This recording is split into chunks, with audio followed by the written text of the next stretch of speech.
Hello and welcome to IPC Apex Expo 2024. We've got a very busy show for you this week. The show floor itself is extremely busy. A lot of international visitors here this week because, of course, it's sharing the stage with the ECWC, which is the Electronic Circuit World Convention. My first guest this morning to talk about the state of the industry is Shawn Dubravac.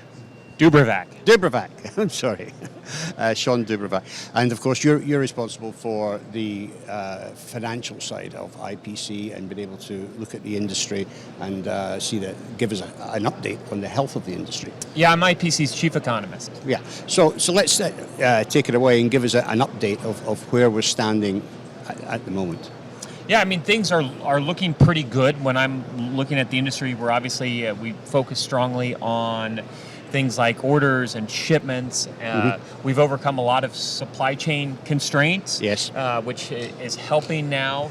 I do think we're moving into a period of moderation, but given where we are in the cycle, things are actually have held up quite well. Right. So do you think that most of the manufacturers have worked through all that excess inventory they had on the component side from the back end of COVID?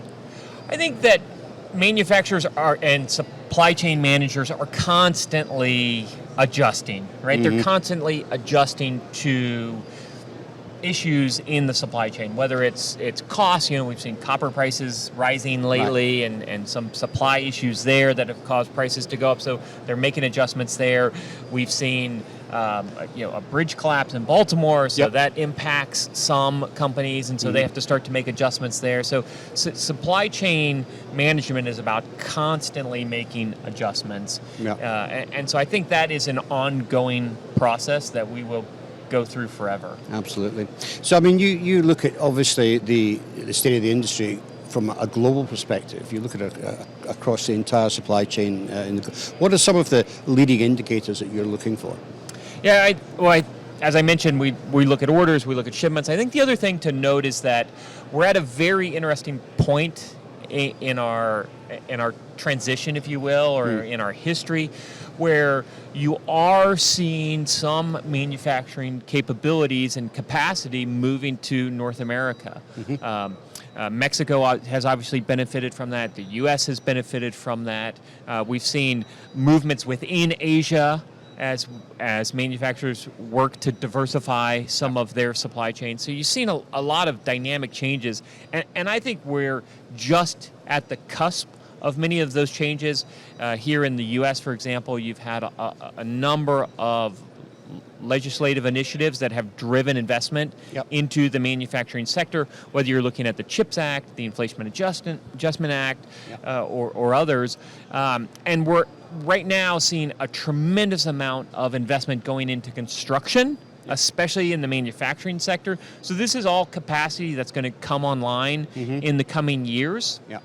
And so I think that is a very positive force in what's happening within the industry more broadly, is some of these shifts that are taking place. Some of it obviously a result of the pandemic, looking to make supply chains more agile, looking to make them more resilient. But there is much more at stake, I think, than just the aftermath of the pandemic. Right. I mean, just this week alone, we had TSMC announcing a third fab in Arizona, $65 billion, incredible amount of money. Do you think we're going to end up in a situation where we're going to have an oversupply almost of chips? I think there are periods where it may feel like things are oversupplied, and within certain chip sectors, there does feel some oversupply as production accelerates in a period where maybe demand is waning.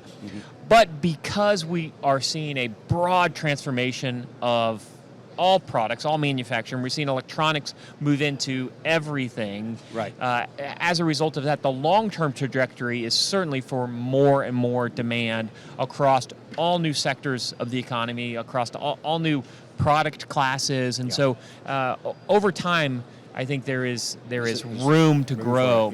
I think the other thing that we see happening in the U.S. and in Europe is not just a focus on semiconductors, but also a focus on the broader ecosystem. So can we also add EMS capacity? Can we add PCB capacity?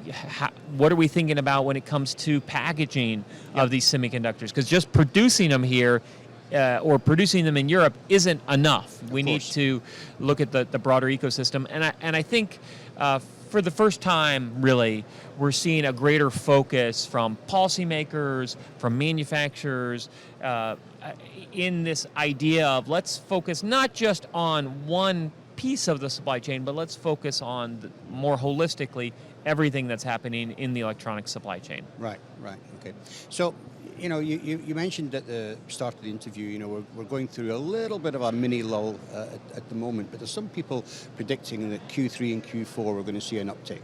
Samsung's got big predictions for the memory market, etc. Where do you see that playing out throughout the rest of this year? I think a lot of it is dependent on what happens in the broader economy. The U.S. economy, as an example, has been quite strong. It was much stronger in 23 than we anticipated. It's looking much stronger in 2024 than was initially anticipated.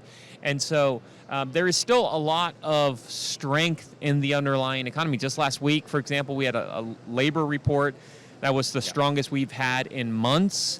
So we're still adding jobs. As we add those new jobs, we're getting greater demand for products. And so that's a net benefit of everything that's going on, in that space. There's debate of whether the Fed will cut rates here. Right. The probability of a rate cut in June is now lower than it was, just a few weeks ago.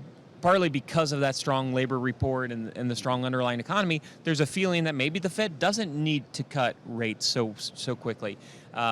There's also a sense that if they were to cut rates, that might then drive demand in interest-sensitive industries. So think housing, maybe people have held off making purchases or investments. They're waiting to see what happens there. And so for every house purchase, we see demand of things like appliances, other electronics coming into the household. So from a consumer standpoint, we could see demand for some of those products pick up in the second half of the year, especially if we move into a lower interest rate environment. Yes, absolutely.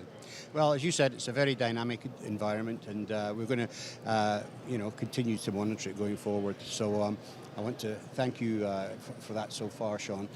Coming up after the break, we're going to be talking to Dieter Weiss, who's going to give us a European view. So please hang around for that, and we'll be back in a couple of minutes. The Arch FX manufacturing platform, processing over 1 trillion data points each month, bringing value to every level of your organization. That's manufacturing insights for tomorrow.